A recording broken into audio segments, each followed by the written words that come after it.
જય આમ તો ઘણા વખતથી આપણને બધાનો અનુભવ છે, બરાબર, અનુભવી જ છે.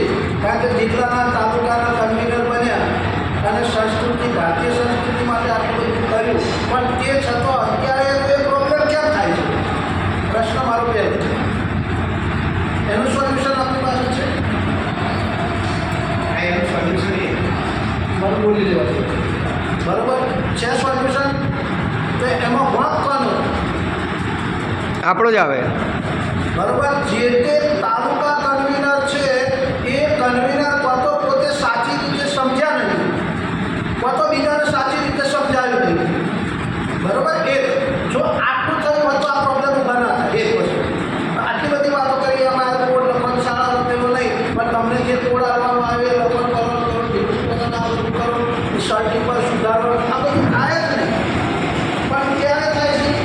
અહીંયા તો વાત કરી પોઈન્ટ ટુ પોઈન્ટ વાત હોય કે પહેલામાં પહેલી વસ્તુ કે તમારે આ કરવાનું ના જોવાનું. એક બીજી વસ્તુ ફી છે તો ફી કમ્પલસરી એટલે કમ્પલસરી એને સમજાવો. મફતનું લેવા જશે તો બધા આરોપો થઈ જશે. આપણી સંસ્કૃતિનું મૂલ્ય ચૂકવવું હોય તો એને સંસ્કારોનું જાગરણ થવું જોઈએ. અને સંસ્કારોનું જાગરણ ક્યારે થશે? જ્યારે તમારી મારી અંદર ટેલેન્ટ હશે તો તમે શિક્ષકને આપી દેશો. એ કરશે તો ખરા, પણ એને શું કરી છે? ભારતીય સંસ્કૃતિ શું છે? હવે અત્યારની તારીખમાં આપણે બધાએ પરીક્ષાઓ લીધી ને, બરાબર,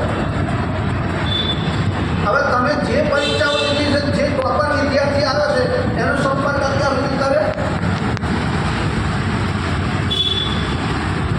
ગુરુદેવની જે વાત છે કે આપણે નવી પેઢીને ઊભા કરી અને એ સંસ્કૃતિને જોડી અને એને અમે જોડવો છે. એના માટે તમારી મારી પાસે શું છે? આપણે પરીક્ષા લીધી, સાહેબને કહ્યું એમને તો પરીક્ષા લઈ લીધી, તમારી પાસે અમારે બધું આવી ગયું, ભરવાનું કરી દીધું, તમે પગાર દીધું, પછી શું?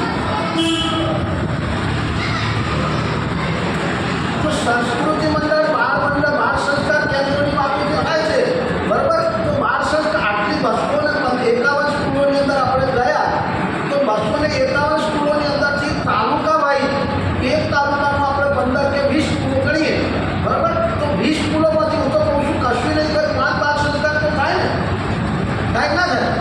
તો થયો અત્યાર સુધી કેટલા વર્ષની પરીક્ષા ચાલે છે?